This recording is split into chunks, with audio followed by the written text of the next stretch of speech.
Hello everyone, সবাই আমার জন্য দোয়া করবেন। সকাল থেকে শোয়ায় পড়ে আছি, কেন আমার জ্বর এসেছে এই জন্যে। কিন্তু এই যে অবুঝ প্রাণীরা তো আর বুঝে না কার শরীর খারাপ, কার জ্বর। শুধু ভাবছে মা কেন শুয়ে আছে, মা কেন আজকে খাবার দিতে লেট করছে।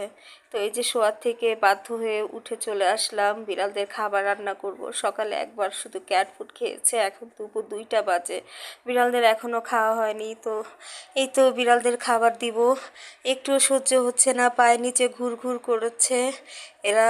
আরও 2টা যে ক্যাট আছে এরা তো চুপচাপ বসে আছে, পিছে পিছে ঘুরতেছে যে মা কখন খাবার দিবে।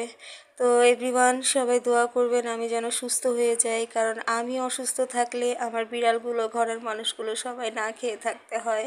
তো একটু ম্যানেজ করেই চলতে হবে, কিছু করার নাই। এই তো জীবন, অসুস্থতা সবারই হতে পারে।